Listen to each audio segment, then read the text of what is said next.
स्वागत है आप सभी का हरियाणा विशेष में और मैं हूं आपके साथ आयुष चित्रांश। पूर्व प्रधानमंत्री और भारत रत्न अटल बिहारी वाजपेयी की जयंती के मौके पर पंचकुला में राज्य स्तरीय सुशासन दिवस मनाया गया। इस मौके पर सीएम मनोहर लाल और विधानसभा अध्यक्ष ज्ञानचंद गुप्ता ने सुशासन दिवस कार्यक्रम में शिरकत की। अपने संबोधन में सीएम मनोहर लाल ने कहा कि सुशासन दिवस के मौके पर सरकार कई योजनाओं की शुरुआत कर रही है। हम सुशासन को एक संकल्प के रूप में मनाते हैं और ये सिर्फ एक कार्यक्रम नहीं है बल्कि एक दिशा है। सीएम मनोहर लाल ने कहा कि बीपीएल के परिवारों को पीले कार्ड पर राशन नहीं मिलने की शिकायत पर हमने ऐसे परिवारों को परिवार पहचान पत्र से जोड़ा है।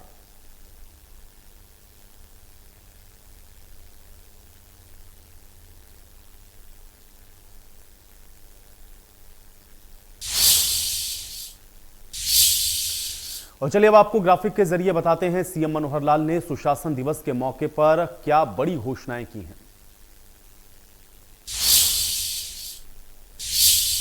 तो सुशासन दिवस पर प्रदेशवासियों को मुख्यमंत्री के द्वारा कुछ बड़ी सौगात दी गई हैं। ग्राफिक के जरिए आपको बता देते हैं, मुख्यमंत्री ने आज कई योजनाओं का शुभारंभ किया है सुशासन दिवस के अवसर पर। इसमें ऑनलाइन राशन कार्ड सुविधा का शुभारंभ आज किया गया है।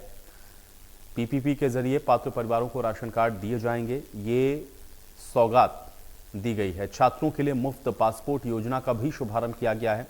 मुख्यमंत्री की तरफ से यह भी सौगात दी गई है। पासपोर्ट का खर्च हरियाणा सरकार देगी, ये सौगात भी मुख्यमंत्री के द्वारा दी गई है। जमाबंदी के ऑनलाइन फर्द आपको मिलेगी और ये फर्द जमाबंदी.nic.in के पोर्टल से आप प्राप्त कर सकते हैं। इसके अलावा एचएसबीपी के सभी सेक्टर में नागरिकों के लिए सुविधा केंद्र बनाए जाएंगे। हर सेक्टर में कम से कम एक सीएफसी होगा, यह ऐलान भी मुख्यमंत्री ने किया है। इसके अलावा सभी 250 सेक्टर सामान्य सुविधा केंद्र से लैस होंगे और वर्क्स शिकायत निवारण प्रणाली का शुभारंभ भी सुशासन दिवस पर किया गया। जनता और ठेकेदारों की शिकायत के लिए वन स्टॉप प्लेटफॉर्म बनाए जाएंगे। इसके अलावा गुणवत्ता और भ्रष्टाचार से संबंधित शिकायत आप इस प्लेटफॉर्म पर कर सकते हैं। 2023 को अंत्योदय आरोग्य वर्ष के तौर पर मनाया जाएगा, यह ऐलान भी किया गया।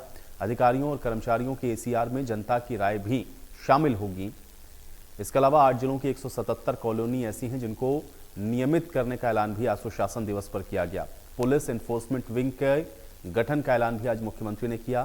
सोनीपत को नई पुलिस कमिश्नरी बनाए जाने की घोषणा भी आज मुख्यमंत्री के द्वारा की गई है। अब सोनीपत को मिलाकर के कुल 4 पुलिस कमिश्नरियां प्रदेश के अंदर होंगी।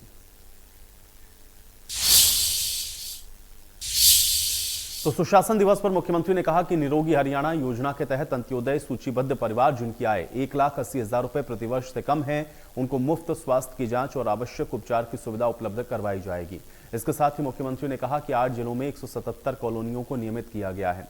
मुख्यमंत्री ने कहा कि एचएसबीपी के सभी सेक्टर्स में सुविधा केंद्र खोले जाएंगे। हर सेक्टर में कम से कम एक सीएफसी होगा। मुख्यमंत्री ने कहा कि हरियाणा में 12वीं पास करने वाले छात्रों को मुफ्त में पासपोर्ट भी बनाया जाएगा। निरोगी हरियाणा, वर्ष में एक बार स्वास्थ्य जांच।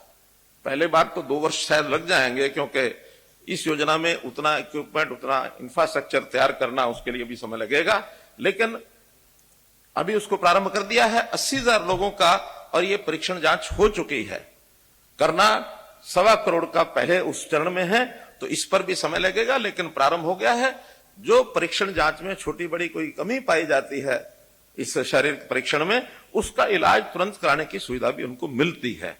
तो इस निरोगी हरियाणा का भी कार्यक्रम इस वर्ष हमने ये शुरू किया है। आज हरियाणा के शहरों में बहुत ऐसी कॉलोनीज हैं जो अभी अनियमित हैं, जिनको नियमित कराने के लिए बहुत प्रयत्न लोग करते रहे हैं। हमने 2 साल पहले ऐसा इनवाइट किए थे कि ऐसी कॉलोनीज 845 कॉलोनीज, अनधिकृत कॉलोनी, इनकी पहचान की गई थी। कुछ उसके अंदर उसका जो सर्वे करने के बाद और उसमें RWA रेजिडेंट वेलफेयर एसोसिएशन भी एक टेम्परेरी हमने बनवाई है, ताकि कोई ना कोई उसकी जिम्मेवारी ले जो काम वहां करवाने के हैं। तो ऐसी जो प्रक्रिया है वो अभी चल रही है, लेकिन आज जितनी पूरी हो गई है उसकी मैं घोषणा करता हूं। 8 जिलों के 177 कॉलोनीज को आज नियमित किया जाता है। हमारा एचएसबीपी हरियाणा शहरी विकास प्राधिकरण, उन्होंने सिटीजन फैसिलिटेशन सेंटर ये आज शुरू किया जाएगा और इससे सिटीजन फैसिलिटी सेंटर अर्थात नागरिक सुविधा केंद्र, इसके ऊपर जो भी प्रॉपर्टी संबंधी चाहे टाउन कंट्री प्लानिंग के हों, चाहे यूएलबी के हों, चाहे एचएसवीपी के हों, किसी प्रकार के सुझाव हैं, कोई उनकी शिकायतें हैं, किसी प्रकार की उनकी यानी बायोमेट्रिक उनका प्रमाणीकरण करते हुए उनकी कोई भी डॉक्यूमेंट उनको बनवाना है तो उसका भी सीधा सीधा उनको लाभ इस केंद्र पर मिलेगा। जो विद्यार्थी कॉलेज में पढ़ते हैं, यूनिवर्सिटी में पढ़ते हैं, वो ऑनलाइन अप्लाई करेंगे तो उनको अपनी मार्कशीट के साथ, फाइनल ईयर की डिग्री लेने के साथ उनको पासपोर्ट फ्री ऑफ कॉस्ट मुफ्त में मिलेगा। कोई भी विद्यार्थी ग्रेजुएट होने पर अपना पासपोर्ट साथ लेकर के जाएगा ताकि उसको विदेश जाने की यदि कोई इच्छा बनती है, कोई कार्यक्रम उसका बनता है तो कम से कम ये सुविधा उसको तुरंत मिलनी चाहिए। ऐसा भी इस विषय में हम लोग आगे बढ़ करके काम कर रहे हैं।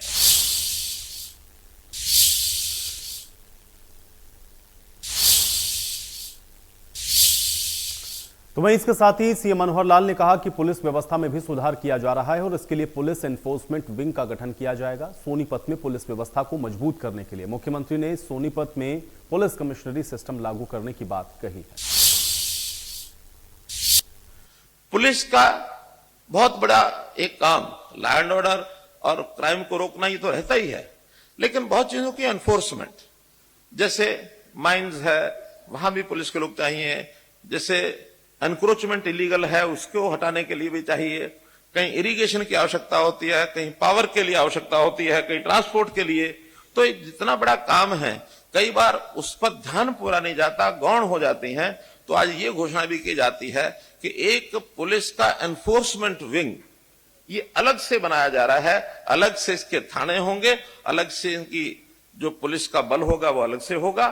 हालांकि उसी पुलिस बल में ही आना जाना और ट्रांसफर करना ये सब होगा, उसी में से लोग रहेंगे, लेकिन अलग व्यवस्था करने के बाद इन सब विभागों की ओर पूरा ध्यान जा पाएगा।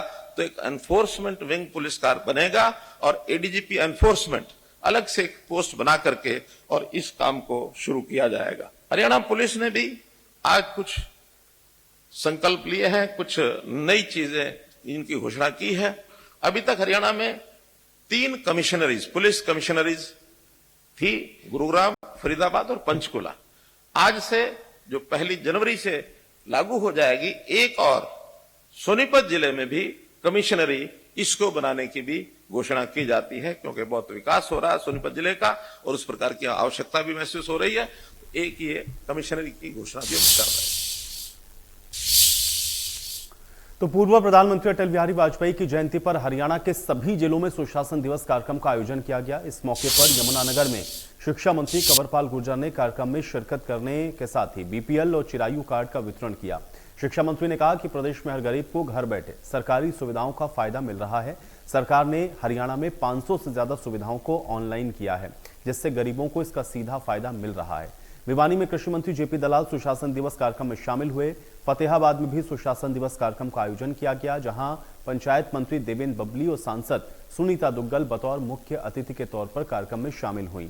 वहीं करनाल में सुशासन दिवस पर आयोजित कार्यक्रम में सांसद संजय भाटिया और विधायक हरविंदर ने शिरकत की। इस दौरान सांसद ने आयुष्मान भारत चिरायु योजना की जमकर तारीफ की। कैथल में राज्य मंत्री कमलेश ढांडा और पलवल में विधायक दीपक मंगला ने सुशासन दिवस कार्यक्रम में शिरकत की है।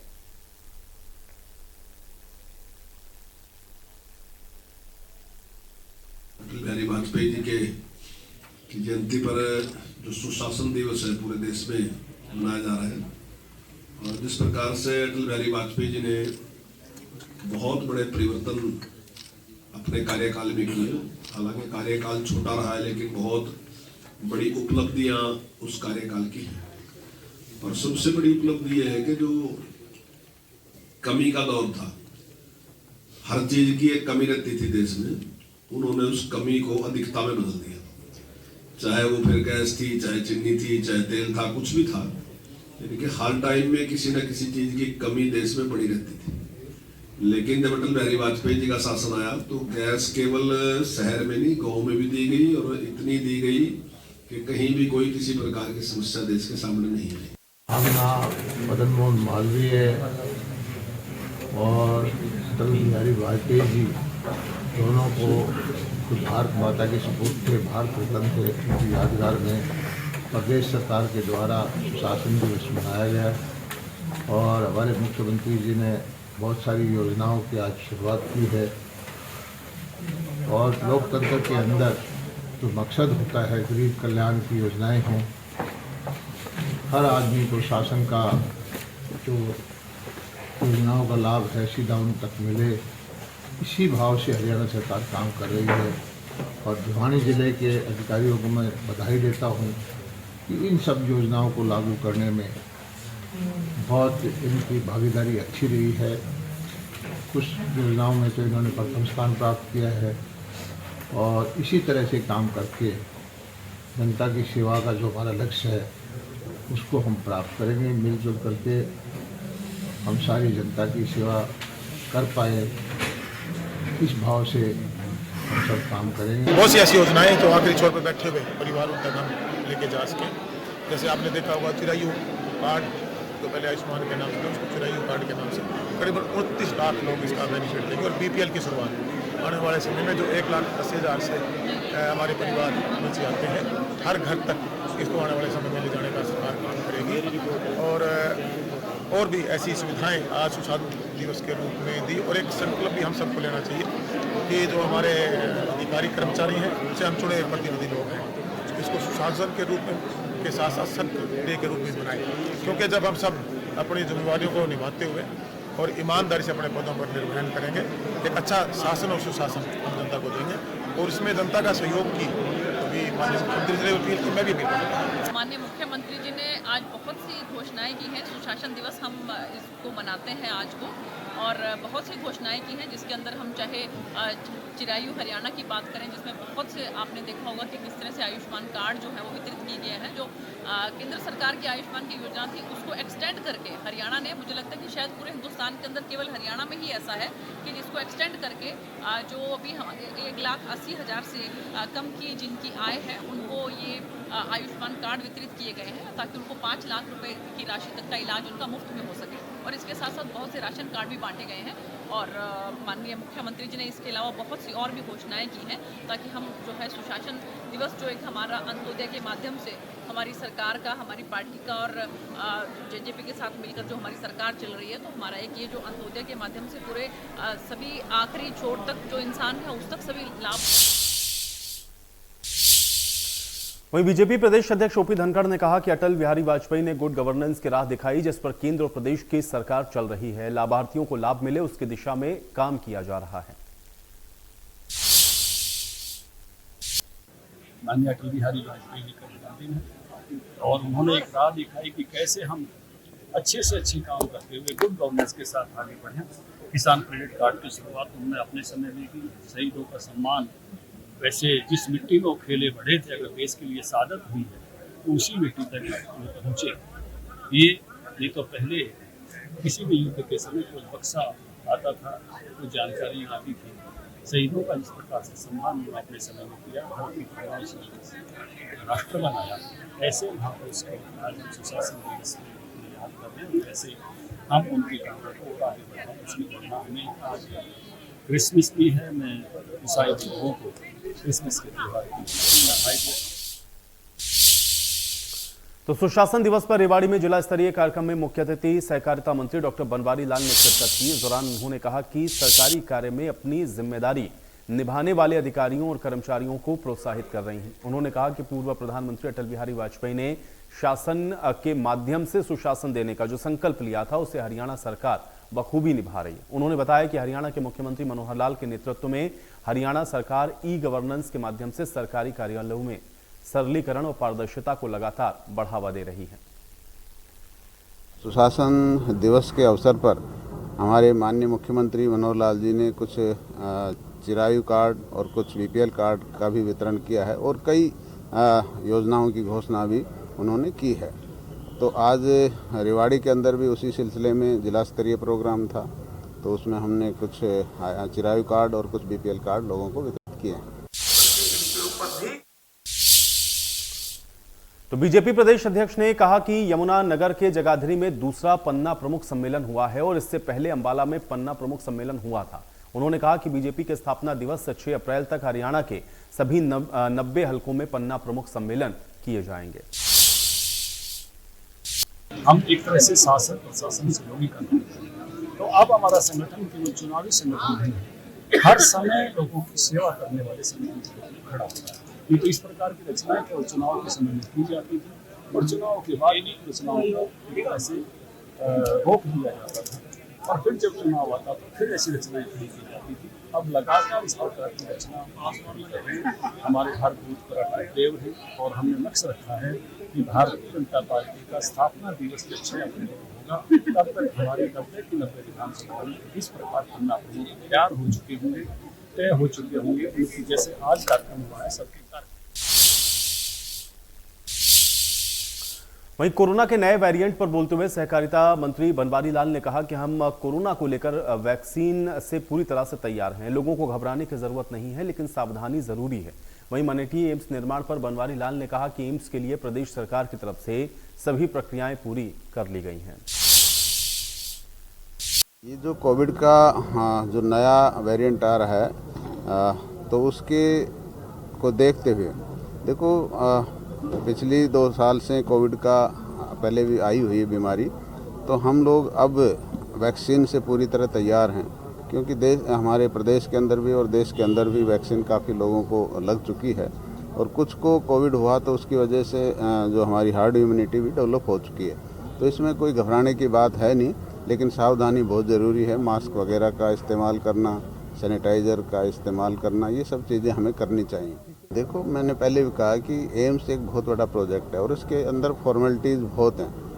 प्रदेश सरकार की तरफ से हर फॉर्मेलिटीज़ पूरी हो चुकी हैं और अब केंद्र का जो स्वास्थ्य विभाग है उसके अंदर वो DPR वगैरह उनकी बनाई जा रही है और जो ही वो DPR वगैरह तैयार हो जाए उसके बाद चलाना। तो झज्जर में सुशासन दिवस पर आयोजित कार्यक्रम में सांसद अरविंद शर्मा ने राहुल गांधी पर निशाना साधा। अरविंद शर्मा ने कहा कि पीएम मोदी की जनसेवा के सामने राहुल गांधी की यात्रा बेईमानी है। बीजेपी प्यार बांटते हुए आगे बढ़ रही है। वहीं यमुनानगर में ओपी धनखड़ राहुल गांधी की भारत यात्रा पर टिप्पणी करते हुए कहा कि भारत तो पहले से ही जुड़ा हुआ है और एक है। राहुल गांधी को देश को समझने की जरूरत है। भारत तो सदियों से जुड़ा हुआ है। ये तमिलनाडु में भगवान शिव जो है रामेश्वरम के रूप में है, तो यहाँ केदारनाथ के रूप में है, तो बाबा बर्फानी के रूप में है, तो कोई महाकाल के रूप में है, कोई बाबा विश्वनाथ के रूप में है, तो कोई ओंकारेश्वर के रूप में है, कोई वैद्यनाथ के रूप में है, कोई शिव सागर करके वहाँ जो है असम में है, कोई सोमनाथ के रूप में गुजरात में है। राहुल जी को तो समझना है कि ये देश एक है, तो ये उनको जानना है, वो जान लेंगे उनके लिए भी अच्छा। देखिए अपने अपने तरीके से अपनी पार्टी के लिए सब पार्टियां काम कर रही हैं, लेकिन मैं ये मानता हूं कि माननीय प्रधानमंत्री नरेंद्र मोदी जी जिस तरह से काम कर रहे हैं आम लोगों के लिए, अंत्योदय के लिए, आम लोगों के लिए, किसान, मजदूर, गरीबों के लिए, दलितों के लिए, बैकवर्डों के लिए, जिस तरह से माननीय प्रधानमंत्री जी लगे हुए हैं, काम कर रहे हैं और भारतीय जनता पार्टी सेवा ही संगठन और इसी तरह से पार्टी भी सरकार भी लगी हुई है, मैं कहता हूं किसी की कोई गुंजाइश देश में नहीं है। माननीय प्रधानमंत्री तो सहकारिता मंत्री बनवारी लाल ने राहुल गांधी की यात्रा पर बोलते हुए कहा कि कांग्रेस को पहले खुद को जोड़ना चाहिए, उनकी पार्टी में ही इतना बिखराव है। कोरोना को लेकर कांग्रेस के आरोप पर बनवारी लाल ने कहा कि कांग्रेस को अगर यात्रा रोकने के लिए कहा गया है तो ये देश हित में कहा गया है। देखो कांग्रेस की पहले तो पार्टी को खुद को जोड़ना चाहिए। उनकी पार्टी में इतना बिखराव है कि आपस में कितना मतभेद है, तो पहले तो अपनी पार्टी को जोड़ना चाहिए। देश तो जुड़ा हुआ, देश को कहाँ जोड़ने की जरूरत पड़ेगी। देखो ये तो अब उनकी सोच है। इस बीमारियों को कौन लेके आएगा? पिछली बार भी चीन से शुरू हुई थी, अब भी चीन से ही शुरू हो रही है। तो ये तो उनकी सोच है कि भाई जो उनको कहा गया है वो देश हित में कहा गया है कि भाई कोई बीमारी अगर इस तरह से लोग मासिज में चलेंगे तो बीमारी फैलने का डर है। तो सरकार ने, स्वास्थ्य विभाग ने इसीलिए उनको चिट्ठी लिखी है कि भाई आप अपनी यात्रा ख़त्म करें ताकि सांसद अरविंद शर्मा ने राहुल गांधी के नफरत वाले बयान पर कहा कि बीजेपी हर जगह प्यार बांट रही है। इसके साथ ही अरविंद शर्मा ने कहा कि गरीबी रेखा की परिभाषा सरकार ने बदली है। अरविंद शर्मा ने कहा कि 56 सालों में किसी ने किसानों की सुध नहीं ली, सिर्फ प्रधानमंत्री मोदी ने ही किसानों की सुध ली है। देखिए, भारतीय जनता पार्टी जितना प्यार प्रेम बांटते हुए आगे बढ़ रही है, आपने देखा हर जगह भारतीय जनता पार्टी का कार्यकर्ता, हर जगह भारतीय जनता पार्टी के लोग बहुत अच्छे तरीके से सबके साथ मिलकर के काम कर रहे हैं। अब हरियाणा में देखिए, माननीय मुख्यमंत्री जी का जो नारा हरियाणा एक हरियाणवी एक, आज जो जिस तरह से सरकार, केंद्र सरकार, हरियाणा सरकार सुशासन दिवस के रूप में माननीय अटल बिहारी वाजपेयी जी को, पंडित मदन मोहन मालवीय जी को याद कर रही है, और आज क्रिसमस के मौके पर भी मैं सबको बधाई देता हूं। तो ये तो सिक्किम में हुए हादसे में 16 शहीदों में से प्रदेश के 3 जवान भी शहीद हुए हैं। तीनों जवानों को उनके पैतृक गांव में राजकीय सम्मान के साथ अंतिम विदाई दी गई।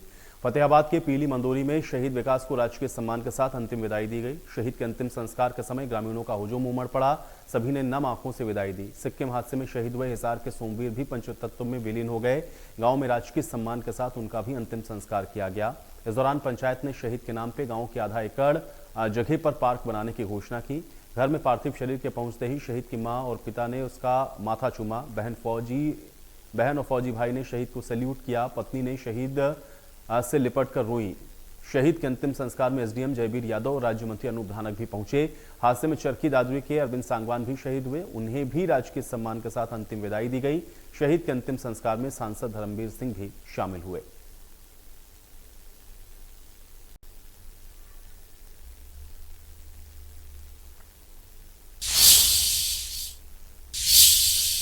हरियाणा में गन्ने की कीमतों में बढ़ोतरी की मांग को लेकर के अलग अलग किसान यूनियन की तरफ से प्रदर्शन किया गया है, लेकिन सरकार के कान पर जूं नहीं रेंग रही। यमुनानगर शुगर मिल गन्ना यार्ड में टिकैत ग्रुप ने प्रदर्शन किया। करीबन 1 घंटे तक सांकेतिक धरना प्रदर्शन किया गया है। अब भारतीय किसान यूनियन टिकैत ग्रुप के जिलाध्यक्ष सुभाष गुर्जर ने सरकार को आड़े हाथों लेते हुए कहा कि अगर सरकार ने उनकी मांग को नहीं माना तो 28 दिसंबर को होने वाली बैठक में बड़ा फैसला होगा। वहीं कैथल और करनाल में भी किसानों ने गन्ने का दाम बढ़ाए जाने की मांग की है।